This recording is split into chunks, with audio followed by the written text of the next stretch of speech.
Good morning, student. Today I am going to start second topic of chapter number 1.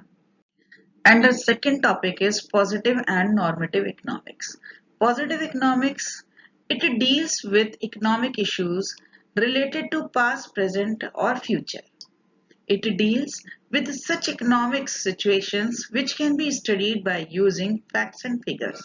Positive economics में हम past present और future के base पर economics data को study करते हैं और positive economy facts and figure के ऊपर बेस होती है।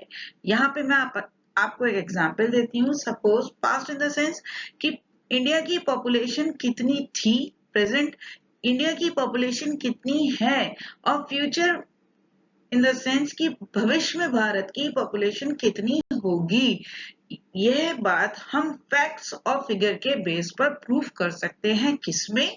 पॉजिटिव इकोनॉमिक्स में। Next is characteristics of positive economics.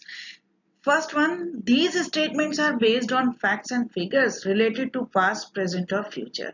Same बात यहाँ पे जो भी statements हैं वो past, present और future से related होते हैं। Next, these statements are verifiable for truth. ये statements हम truth के base पर verify कर सकते हैं। These statements do not reflect any value, judgment or opinion of the economist. यहाँ पर हम statement किसी भी economist की opinion के ऊपर base नहीं होता है, क्योंकि ये जितने भी statement होते हैं ये what is, what was और what will be के ऊपर base होते हैं। Next is normative economics. It is the economics of what ought to be. It deals with opinions of economists related to economic issues or economic problem. Normative economy जो है वो what out to be के ऊपर base होती है और यह economist की ओपिनियन के ऊपर बेस होती है। मतलब कि यहाँ पर क्या होना चाहिए यह ओपिनियन कौन देता है? इकोनॉमिस्ट देते हैं। There are different characteristics of normative statements. First one, these statements involve value judgment. यहाँ पे value judgment को add किया जाता है। Second, these statements lead to controversies and debates. यहाँ पर debate के बहुत ज़्यादा chances होते हैं और जो statements है कोशिश की जाती है उसमें controversy को add किया जाता है। Third one, these statements indicate opinions and are therefore not verifiable for truth. और ये जो statements होते हैं ये opinion based होते हैं, इसलिए इसको truth statements नहीं भी हो सकते हैं। Last one, these statements reflect what ought to be. ये सारे statement what ought to be से related होते हैं।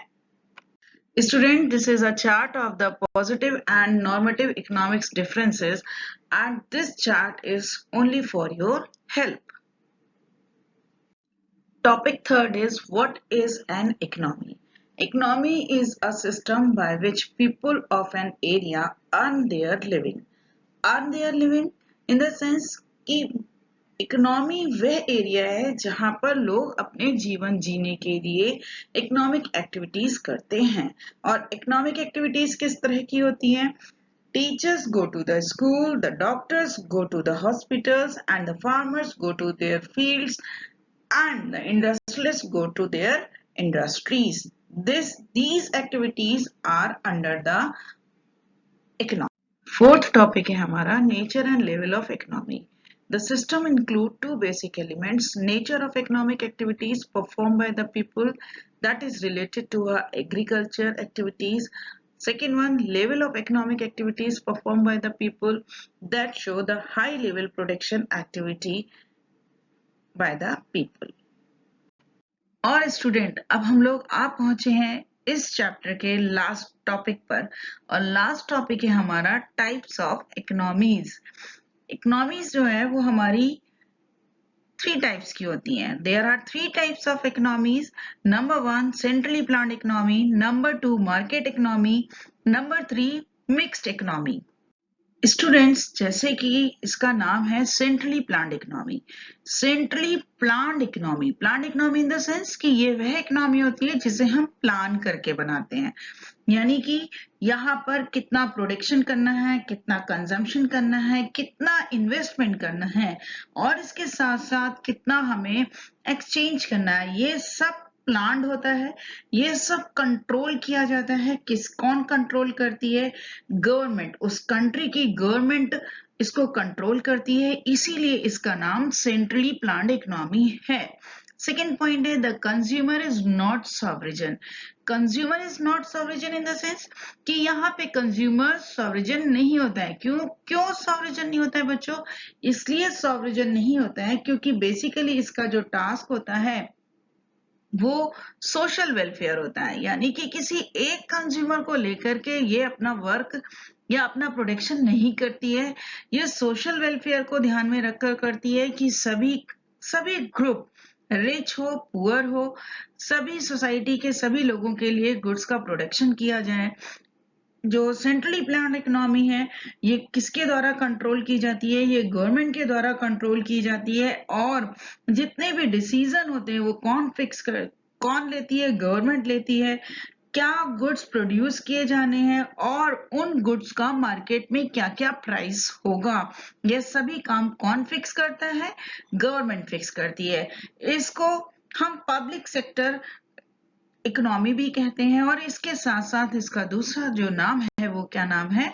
सोशलिस्ट इकोनॉमी भी इसको कहा जाता है। सेकेंड टाइप ऑफ इकोनॉमी है मार्केट इकोनॉमी। मार्केट इकोनॉमी, जैसे कि इसके नाम से पता चल रहा है, मार्केट इकोनॉमी यानी कि जितनी भी इकोनॉमिक एक्टिविटीज होती हैं सब कंट्रोल की जाती हैं किसके द्वारा? By the market forces.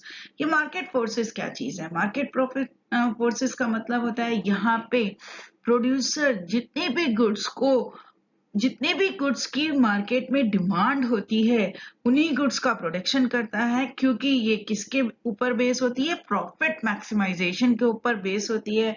इसका मार्केट इकोनॉमी का बेसिक जो मोटिव होता है वो क्या होता है? Profit maximisation. जिन गुड्स की मार्केट में, या ये कह सकते हैं बच्चों कि जिन गुड्स की कंज्यूमर डिमांड करता है उन्हीं गुड्स को प्रोड्यूसर प्रोड्यूस करता है।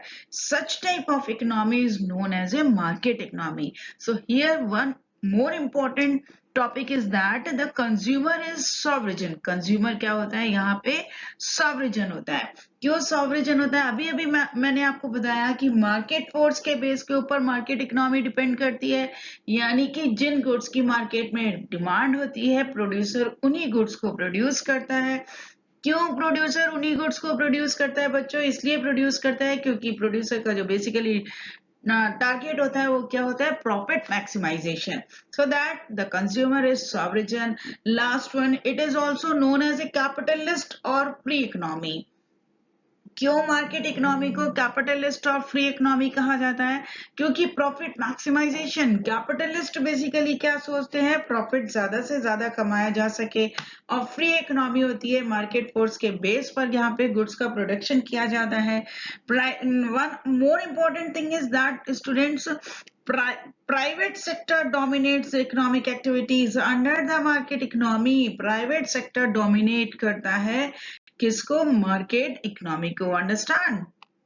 लास्ट जो इकोनॉमी है, third one, that is a mixed economy. Mixed economy, जैसे कि इसका नाम है मिक्स्ड इकोनॉमी, तो हम शॉर्ट में आपको इसको ये भी समझा सकते हैं कि mixed economy is a feature of the combination of capital centrally planned economy plus market economy. यानी कि मिक्स्ड इकोनॉमी जो है वो सेंट्रली प्लान्ड इकोनॉमी और मार्केट इकोनॉमी का कॉम्बिनेशन होती है। तो फर्स्ट पॉइंट क्या है students? The economic activities are governed by the free play of market forces but are regulated by the government. यहाँ पर दोनों कॉम्बिनेशन है, free play of market forces भी है, लेकिन जो मार्केट में प्राइस क्या रहना है, किन गुड्स का प्रोडक्शन करना है, कंज्यूमर को किन प्राइसेस पे गुड्स दिए जाने हैं, ये सब कौन रेगुलेट करती है? गवर्नमेंट रेगुलेट करती है। नेक्स्ट है हमारा economic decisions are driven by the motive of both profit maximisation and social welfare. जब इसमें दोनों ही फीचर होते हैं, यानी ये सेंट्रली प्लान्ड इकोनॉमी भी है और ये मार्केट इकोनॉमी भी है, तो इसका जो मोटिव होता है वो मिला जुला होता है। कैसा मिला जुला होता है? यहाँ पे मार्केट इकोनॉमी में से profit maximisation and centrally planned economy में से सोशल वेलफेयर वाला भी फीचर इसमें देखा जाता है। कंज्यूमर इज सॉवरेजन, यहाँ पे कंज्यूमर सॉवरेजन होता है। क्यों बच्चों कंज्यूमर सॉवरेजन होता है? क्योंकि यहाँ पे पीडीएस, आप लोगों ने ऑलरेडी पीडीएस के बारे में आप जानते हैं, पब्लिक डिस्ट्रीब्यूशन सिस्टम। पीडीएस के थ्रू यहाँ पे गवर्नमेंट क्या करती है बच्चों? प्राइस फिक्स करती है और प्रॉफिट मैक्सिमाइजेशन के लिए जिन चीज की डिमांड ज्यादा होती है उसको प्रोड्यूसर प्रोड्यूस करता है। Resources are controlled by the government and by the people.